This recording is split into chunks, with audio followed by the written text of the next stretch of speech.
Hey, what's up guys? Sean Fowler here. This is Thetruthspeaksout. Hopefully 2019 is going well. I know I've been going for a while, I've been busy with life and certain things, but again, I'm talking about the 4 most entertaining topics I love discussing about, hearing your reactions from, which is having a devotional segment, talking about God, NFL football as well, superheroes, and also I throw in a new segment dealing with relationships. It seems like it's sort of a theme in today's, at least with my peers, is talking about relationships. I'm trying to give at least 3 tips I think to have a healthy relationship. So please stay tuned. Sean Fowler, Truth Speaks Out.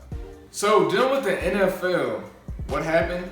Who won Super Bowl 53? Of course, the New England Patriots were in it just like they were in Super Bowl 52 and also Super Bowl 51. But this time, again, for the 6th time, they were victorious, led by star quarterback Tom Brady. And yes, they end up beating the Los Angeles Rams in Super Bowl 53, 13-3. It was a low-scoring Super Bowl, but to me, it had me on the edge of my seat because it was low-scoring. It was a close game throughout until I said it. Tom Brady's the GOAT. He's the greatest quarterback of all time.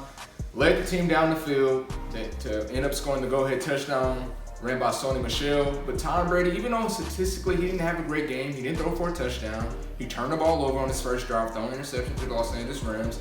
But he made the play when he needed to make it the most. Throwing that 35-yard strike to Rob Gronkowski, as you see on this footage right here. And he just ended up, again, setting the go-ahead touchdown by Sony Michel. And the Patriots defense was elite. They shut down Todd Gurley, Jared Goff, and Brandon Cooks in that high explosive offense that we've seen so much of the year from the Los Angeles Rams. Only held them to 3 points. And I might say a little bit, Jared Goff looked a little, am I really ready for this?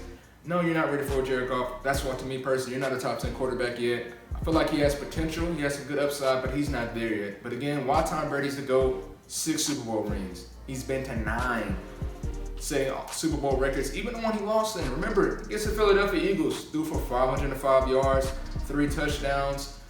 Still, even though they came up with the L, 41-33, he still set a record. We all remember, this is when I consider him the GOAT against the Atlanta Falcons, coming back. The biggest deficit in Super Bowl history, 25 points, threw for over 466 yards, over 3 touchdowns as well, and won the game. Me personally, again, I'm still dealing with trauma from that game. I don't think Peyton Manning, any other quarterback really in NFL history could have done that other than Tom Brady. So Tom Brady, to me, he's the GOAT. He's setting all-time records. He's still getting Super Bowl wins, and also he's just the best. I think honestly he's probably a top 3 quarterback in the game today. No disrespect to the Patriots anymore. They might be favorites to make it back to the Super Bowl. But hey, Tom Brady, you earn respect from me. I think you're the GOAT, and yeah, he's the best. Sorry, Black Panther ended up down in Infinity War. I'm here to talk about for our superhero segment, Avengers Endgame.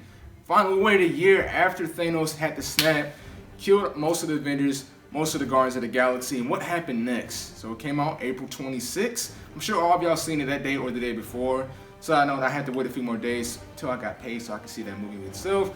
But this is what happened, and this is my own review of it. I liked it a lot. I still put Infinity War and Civil War above Endgame just because it seemed like there's a little bit more action, and it seemed like the stakes were a little higher. I understand, how could the stakes be higher, Sean, if Thanos killed half the human race, and now they have to finally be Thanos and try to revive everyone? Well, I'm gonna break it down a little bit. Okay, so in the beginning we seen, Iron Man get saved by Captain Marvel. The Avengers finally meet up again. They're trying to see how they can take down Thanos. First 10 minutes, they chop Thanos' head off.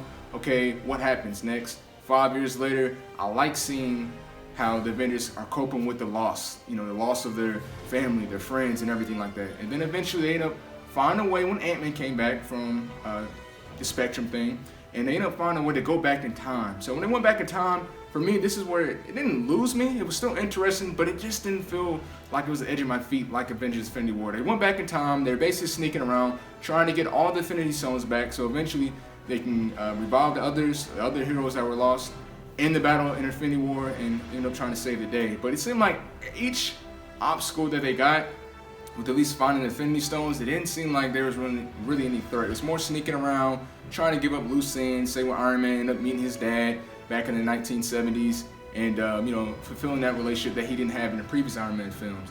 Captain America finally getting his dance with Peggy Carter, his only one true love. So it was okay, it was cool, but it wasn't really any, it wasn't, oh my gosh, I feel sorry for this villain, until towards the falling action of the film when we seen Hawkeye and Black Widow go get the Soul Stone where Red Skull was at, and Black Widow risked her life. Now then, that was a turning point, and that's what really got the movie more interesting again. And that's when we seen probably the greatest battle of all time, I might say, with all the Avengers facing all of Thanos' henchmen and Thanos himself, and eventually Iron Man sacrifice saying, I am Iron Man. So I like the Avengers Endgame a lot. I would have it probably third or fourth in my all-time superhero list. Really, it's just mostly Marvel itself. But I feel like, Professor Hulk, a little bit too corny, not enough Hulk smash, you know what I mean? He wasn't really angry. I understand in the comic books, Professor Hulk was, finally the Hulk can talk, and the Hulk can also smash, but not enough smashing. Fat Thor, it was okay. Fat Thor was actually pretty funny. It showed the type of trauma he went through as well after not killing Thanos the first time, then finally chopping his head off. And everything else in the movie was pretty good. So what's next? Spider-Man Far From Home comes out July 2nd, I'm sorry. And I'm excited to see that. We'll finally get to see the end of Phase 3 and where the new Avengers might come from there. So again, I'll give Avengers Endgame a B+, about an 8, solid 8. Still put Infinity War and Civil War over that. But otherwise, it was really good. And I'm excited to see what they do next. That's my devotion segment. Usually I just try to give some type of inspirational message or, just something that can inspire, someone. And most of my stuff comes from the Bible itself. That's how I get inspired. So, for this, it's about trusting God through the process. I feel like today we struggle with really leaning on God 100% because we try to do things, on our own understanding and try to work things the best way we know how. But I feel like trusting God through the process is, if you continue to have a relationship with Jesus and things like that, or Jesus, you understand that you can really trust Him and say like you're going through something and you can really lean on hearing from Him rather than just doing things yourself. So what I mean by this is this. A few weeks ago I was in St. Louis and it's funny, we were doing a play and the play was basically, again, what I'm basically saying, trusting God through the process. So I was supposed to be Jesus. My little cousin was just basically every individual in the world, just basically a typical person. We all start off from, being under God, when we're born, just innocent and everything like that. But then as we continue to get older and go through the world, we go through the process of just this life, family members passing away, relationships, possibly breaking up or whatever, being hurt. It's the whole process of the daily grind of life. And we eventually lose sight of what we were here for, our purpose, our will from God. And then eventually, things might happen. You might lose faith completely and you just continue to depend on yourself. So, but at the end of the play, it shows the girl finding the prize. And the prize is basically supposed to be, Jesus, basically. It's God leads you into, you can trust Him through the process, and then at the end, it's going to be the prize. And I believe it's heaven, being with Him for eternity. And you just feel fulfilled because you trust Him through the whole journey.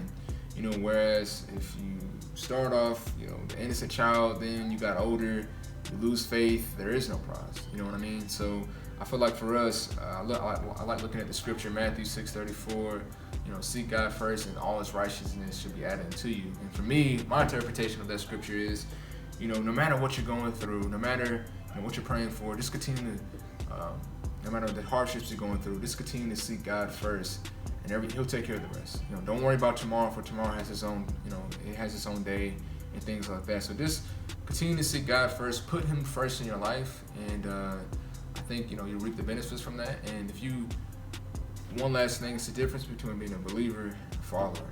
Again, I'm talking to myself saying this. Being a believer, I can say I believe in Jesus, I believe this, I believe that. But if you're not really following it, then it's not gonna mesh right. You're just gonna be living in, a lukewarm position. You're not really gonna be. It's possible you won't really reap the benefits of what He has planned for you because you keep going back and forth, keep going to light and darkness. So that's just one last thing I want to say, and just continue to pray and just put God first, and I think you'll reap the fruits of your labor, I should say.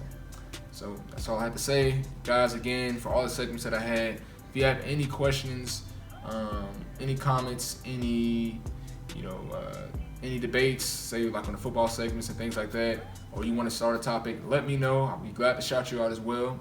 But if you don't want to be shout out and you just want to introduce a new topic, I'll be happy to talk about it as well. Please, guys, follow me on Facebook. Facebook is Sean Fowler. Snapchat is Fowler-Sean. Instagram, Sean Fowler One Truth. And yeah, so have a blessed day, and see you later.